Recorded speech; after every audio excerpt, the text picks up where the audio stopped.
Salut à tous. Salut. Dans la série des vidéos d'accompagnement de l'atelier, dans la série des vlogs que vous appréciez tant, par exemple le vlog de construction du Fab Lab, ce sont des séries qui durent très longtemps, qui sont sur 4, 5, 6 épisodes. Alors, on a essayé de trouver une nouvelle formule avec Artus, on s'est dit comment faire un truc cool qui va vous montrer un peu comment ça se passe dans l'atelier avec cet esprit super simple, super vlog qu'on a tous les deux vraiment dans la vraie vie de l'atelier. Cette idée de nouveau concept de vidéo est apparue avec notre réflexion de rentrée avec Baptiste, la réflexion dans laquelle on vous a dit qu'on allait faire des vlogs beaucoup plus chill, où on allait avancer sur la construction de l'atelier, et des choses aussi que vous n'avez pas vues, comme par exemple la possibilité de laisser plus de liberté à Calypso, la gestion des temps de travail, etc. Trop de liberté pour Calypso, elle est beaucoup trop en vidéo maintenant. Ce qu'on essaye de faire aussi, c'est un peu se simplifier la production des vidéos pour préparer de plus grosses dans le futur. Et là, qu'est-ce qui nous est venu à l'esprit? Je vais vous le dire tout de suite. En fait, Artus s'est retourné dans la régie et il est tombé sur l'imprimante thermique qu'on avait dans notre studio Twitch à l'époque, et elle dort là depuis un moment, et il s'est dit, bon, alors qu'est-ce que je peux faire avec ça comme projet sympa, reproductible, et qui nous permettrait, dans le cadre de la réflexion qu'on a eue en début d'année, de régler une de ces problématiques. La problématique, c'était quoi? C'était améliorer nos temps de parole. d'améliorer nos capacités de communication en équipe. Donc, quelle est la manière ludique, sympa et fun, DIY, domotique, pour régler cette problématique-là? Essayer de s'envoyer des messages au travers de cette imprimante. Et un message physique comme ça, mine de rien, ça paraît débile d'utiliser une imprimante pour s'envoyer un message, parce que Calypso, quand elle est en montage, elle a son casque, elle entend très peu ce qui se passe autour, puisqu'elle a la musique, etc.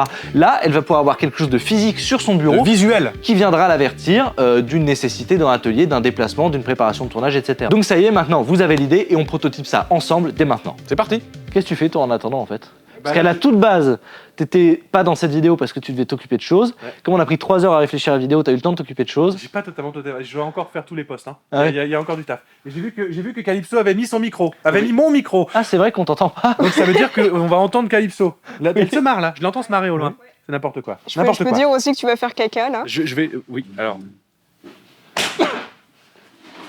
Quand vous êtes créateur de contenu, vous êtes souvent sur votre téléphone à gérer vos commentaires, vos réseaux, même votre entreprise. Et quand vous êtes créateur de contenu dans le DIY, vous avez votre téléphone à côté de votre découpeuse laser, d'un marteau, d'une enclume de vis. Que des choses qui, quand vous avez le dernier téléphone, dernier cri, parce que c'est votre besoin professionnel, c'est pas rassurant, d'accord? Il a pas totalement de temps. Et de toute façon, protéger son téléphone avec une bonne coque et une bonne protection d'écran, c'est pas réservé qu'aux créateurs de contenu, c'est à peu près pour tout le monde. Et c'est pour ça que cette vidéo est en collaboration commerciale avec Shop System. C'est quoi Shop System, Artus? Shop System, c'est une marque française, minimaliste, avec plusieurs gammes de coques pour votre iPhone qui ne lésigne pas sur la qualité. Il y a par exemple la coque originale qui fait quand même seulement 0,33 mm d'épaisseur, mais qui protège quand même vraiment bien votre téléphone des rayures. Et puis c'est un design tout ce qui est plus classique. J'ai envie de dire, elle s'appelle l'original. C'est un petit dos texturé mat avec différentes couleurs. Ouais, mais si t'es comme moi et que t'as envie de conserver ta fameuse couleur naturelle titane de ton téléphone ou je sais pas quoi, et ben t'as la version fantôme qui est toujours aussi fine à 0,3 mm d'épaisseur, donc c'est ridicule. Et en même temps, ça vous protège quand même des rayures, elle est transparente et vous avez l'impression de pas avoir de coque sur votre téléphone. Et si vous voulez encore plus de protection pour votre téléphone, vous pouvez passer sur la gamme invisible et qui est cette fois-ci un petit peu plus épaisse, en silicone souple et transparent, et qui permet vraiment d'allier la durabilité, la finesse et l'absorption des chocs. Mais il y a quand même une version.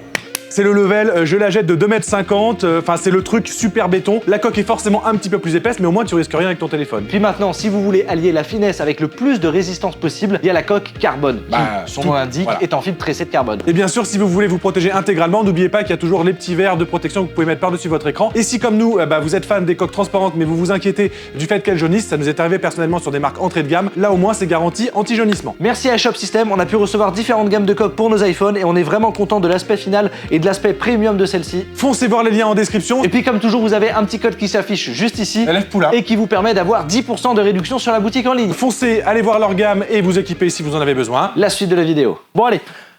Allez.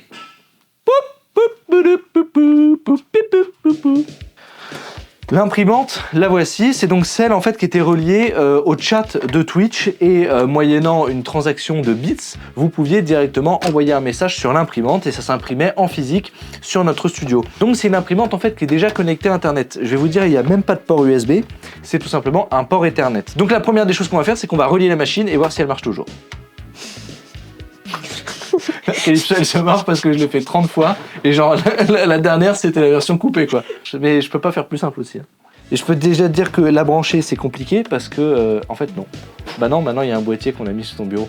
J'étais en mode il n'y a pas l'Ethernet, faut mettre du CPL comme pour Cornelius. Mais si vous vous rappelez cet épisode là,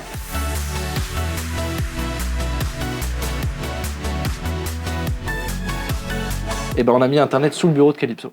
Donc j'avais tiré un câble Ethernet ici pour rien quoi.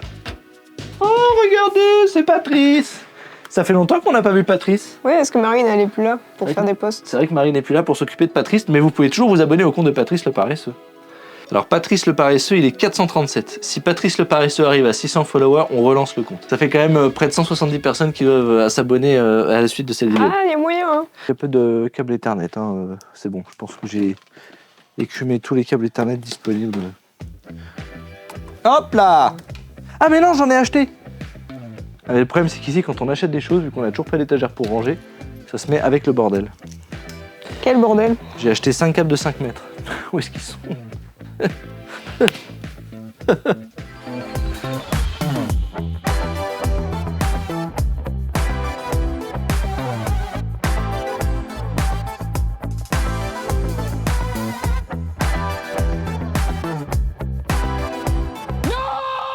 Bon, ça y est, électriquement ça fonctionne. Et c'est aussi relié au réseau local, puisque ici on avait donc mis le boîtier fibre vers Ethernet, et là on a un petit Ethernet de 2 mètres qui est relié juste derrière. Donc au travers de l'application du routeur, on va pouvoir récupérer son adresse IP, et si je dis pas de bêtises, c'est ce que j'espérais, et c'est ce que j'ai d'ailleurs vérifié un petit peu en amont de la vidéo, je vous le cache pas, il devrait y avoir une interface exposée dans laquelle on va pouvoir envoyer des tests d'impression. Donc là, on va dans les clients filaires, j'ai marqué une caméra qui s'appelle Foscam G4. Donc du coup, ça s'affiche comme une caméra. Bim, on accède à l'interface de l'imprimante. Alors, on peut pas faire grand chose sur cette interface là, puisque en théorie c'est censé être là pour uniquement configurer son accès au réseau, mais on peut quand même ici, avec le petit onglet à côté, imprimer une page de test avec une découpe automatique du papier s'il vous plaît. Et puis ils ont rajouté un petit onglet avec marqué test de l'imprimante, et dans lequel on peut taper un peu ce qu'on veut.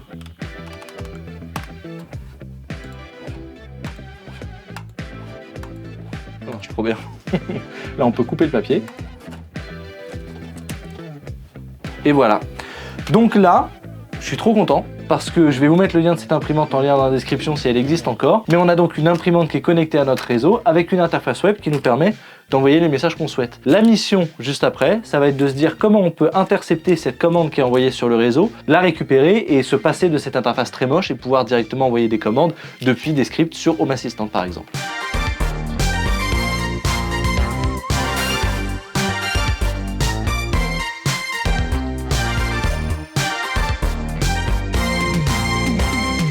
Ok, bon, j'ai effectué quelques tests et on a quelque chose de relativement simple qui découle de tout ça pour envoyer des commandes sans passer par cette interface-là. La première chose que j'ai fait, c'est que j'ai voulu écouter ce qui rentrait et ce qui sortait de notre navigateur internet. Pour écouter et pour voir ce qui se passe, on va activer les outils de développement. Donc on va dans les 3 petites barres ici en haut à droite, on va dans plus d'outils, et on ouvre les outils de développement. Là, on va aller dans l'onglet Network. Et cet onglet-là, il va nous permettre d'afficher sur une timeline ce qui rentre et ce qui sort du navigateur. Donc si on vient appuyer sur Print Test, on voit tout de suite que ça a déclenché des actions et on remarque ici, en cliquant là, qu'on voit une URL qui passe avec les données de texte et la commande qui est envoyée. On pourrait répliquer cette commande-là de manière un peu plus complexe dans des scripts, etc.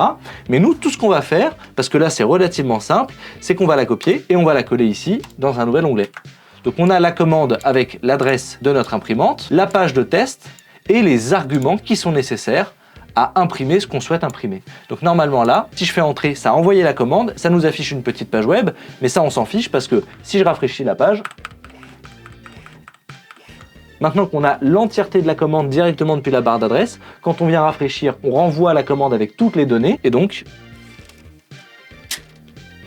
on a notre page qui est imprimée. On vous arrête juste 2 secondes parce qu'on avait un message très important à vous donner avec Artus. Bien évidemment, abonnez-vous, partagez cette vidéo, etc. Mais surtout, vous êtes potentiellement les prochains héros de la prochaine vidéo des Frères Poulain. Vous avez juste ici l'adresse de notre boîte aux lettres qu'on laisse ouverte pour recevoir tous vos colis. Alors quand on dit tous vos colis, c'est tout simplement parce qu'on va faire une vidéo, on ouvre vos colis et on vous attend nombreux. En fait, on va pouvoir présenter votre travail. Si vous avez fait un DIY qui vous plaît particulièrement, vous pouvez nous l'envoyer. Il sera peut-être sélectionné pour apparaître en vidéo. Ça peut être des objets qui ont énormément de valeur. Bon, évitez quand même de nous envoyer des Porsche, mais ça peut être aussi des objets qui n'ont pas du tout de valeur ou simplement une valeur sentimentale. Voilà, il n'y a aucun problème. C'est très important de le préciser. Envoyez ce dont vous avez envie et pas forcément ce qui a le plus de valeur ou pas. Une simple lettre, ça peut nous faire très plaisir avec Baptiste aussi. Ça sera tout autant un cadeau de Noël pour nous. Tu parles de cadeau de Noël parce qu'en fait cette vidéo elle est prévue pour arriver vers la période de Noël. Donc là vous avez 3 semaines, 1 mois max pour nous envoyer tous vos colis à cette adresse. N'hésitez pas surtout à mettre une photo, un message dans le colis pour qu'on puisse vous identifier éventuellement. Un compte Instagram par exemple. Pour qu'on puisse mettre en avant vos réseaux sociaux, ça sera aussi en échange de ce cadeau que vous nous faites, votre cadeau à vous si vous apparaissez en vidéo. On n'hésitera pas à vous mettre en avant. Allez, c'est parti, la suite de la vidéo. Merci. Donc ça y est, on a la commande, en l'occurrence l'URL à rentrer dans un navigateur pour déclencher l'action d'imprimer ce qu'on souhaite. Maintenant, ce qu'on aimerait, c'est pouvoir l'intégrer à notre système de domotique. Notre système de domotique, c'est Home Assistant. Et pour que Home Assistant puisse envoyer une commande HTTP, là, ce que j'ai trouvé sur la documentation, c'est les commandes RESTful. Donc on va accéder au fichier de configuration de Home Assistant. Et donc là, on voit déjà des commandes qui sont disponibles pour l'atelier. Et on va en rajouter une. En l'occurrence, moi, je l'appelle à l'imprimante. Dans notre URL, on va mettre l'adresse qu'on avait récupérée auparavant sur Chrome, on enregistre, on redémarre Home Assistant, et là, normalement, dans l'onglet Outils de développement, Service, on va pouvoir aller sur notre commande RESTful à l'imprimante. Je clique dessus, le service va être appelé, il va accéder à l'adresse URL qu'on a renseignée dans notre configuration de Home Assistant, et ça viendra donc lancer la commande pour l'impression. Donc on a la commande pour imprimer, maintenant il faut la commande pour couper. Ce qu'on va faire, c'est donc créer des nouvelles lignes dans le fichier de configuration, et on va ici mettre évidemment la commande qui permet de couper le papier. Et normalement, on doit pouvoir mettre Cut, et ça coupe. Bon, on vous l'a dit en début de vidéo, là ce qu'on fait c'est vraiment du prototype, on va vraiment à la recherche de la solution et derrière on viendra peaufiner le tout. Là par exemple, vous avez remarqué, j'ai mis l'entièreté de l'URL qu'on avait récupéré avec le texte, c'est-à-dire que si je veux modifier le texte, je suis obligé de modifier la configuration de Home Assistant, ce qui n'est pas du tout idéal. Si on va un petit peu plus loin en fait dans la doc que j'ai pas eu le temps de creuser du coup de Home Assistant sur les commandes RESTful, évidemment on peut modifier le contenu de la requête et à ce moment-là on pourrait faire quelque chose de beaucoup plus dynamique et on pourrait créer un champ de texte dans Home Assistant qu'on viendrait éditer et ensuite on pourrait créer un bouton envoyer et ça viendrait envoyer à l'imprimante le texte qu'on a saisi dans Home Assistant. Mais là pour l'instant ce que je veux voir c'est si c'est viable et en l'occurrence ça marche puisqu'on a bien un bouton dans Home Assistant qui nous permet de couper ou d'imprimer du texte sur l'imprimante. Alors maintenant ce qu'il faut faire c'est trouver une solution pour avoir des petits boîtiers dans tout l'atelier qui vont permettre d'interagir et d'envoyer les commandes. Et les interrupteurs, je sais très bien ce que je veux utiliser, c'est les boîtiers qu'on avait créés avec Baptiste, avec la sponsor JLC PCB, qui ont un ESP8266, un bouton et des LED. Ces boîtiers-là, on les avait utilisés pour les faire communiquer les uns avec les autres, on pourrait peut-être les réutiliser pour faire des interrupteurs.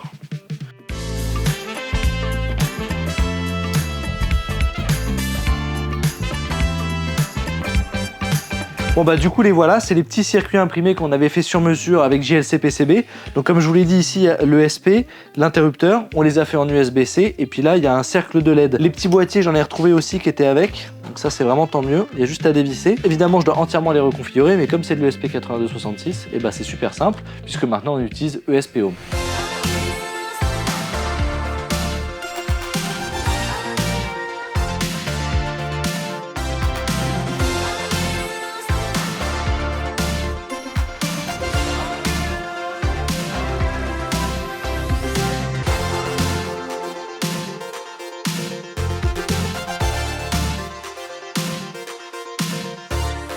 Bon alors ça y est, j'ai installé ESP Home sur les boîtiers avec la bonne configuration. Donc là, nous, ce qu'on a fait normalement, c'est que si on se retrouve dans Home Assistant, on va avoir un bouton RGB cuisine. J'ai déjà un début de configuration qui fait que quand j'appuie dessus, il s'allume. Et puis je retrouve aussi un contrôleur dans Home Assistant qui me permet d'allumer et d'éteindre sa lumière à distance. Donc maintenant, ce qu'on va faire, c'est qu'on va relier la pression à notre commande RESTful qu'on a configurée tout à l'heure. Donc on va ici dans l'onglet automatisation du périphérique. Et on va pouvoir dire que lorsqu'il change d'état, donc que ça soit on ou off, on veut juste que ça soit comme un appui simple, alors il y a une action.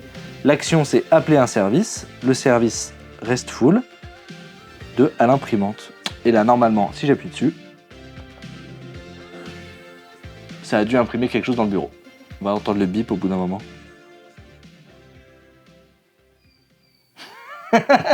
On va aller voir.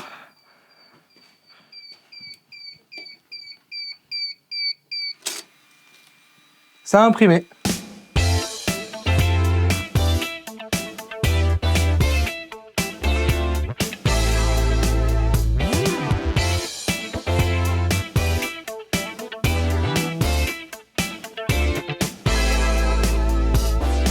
Bon j'ai fait les tests, on redémarre Home Assistant. J'ai donc à l'imprimante manger pour dire qu'on est dans la cuisine avec le bouton de la cuisine et que c'est l'heure de manger, ce qui arrive au moins une fois par jour. Et du coup j'en ai profité parce que j'ai retrouvé un autre petit boîtier MQTT qu'on avait créé avec Baptiste. J'ai fait à l'imprimante Fab Lab et du coup ça c'est pour dire à Calypso qu'on est dans le Fab Lab et qu'on est prêt à tourner. On essaye. Fab Lab. Trop bien. Cut. Ça a coupé. C'est trop bien.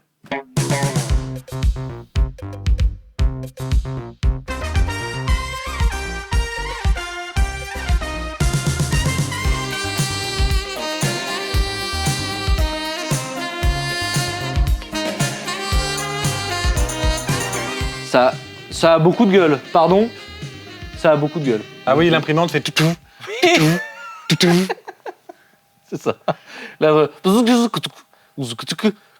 en plus, c'est pas on-off, hein, c'est qu'à chaque appui, Il y a une la queue. lumière est on-off, mais à chaque appui, Ouais. ça imprime, que Il y a ce une- soit on ou off. J'ai fait. Il y a une queue, quoi. Voilà.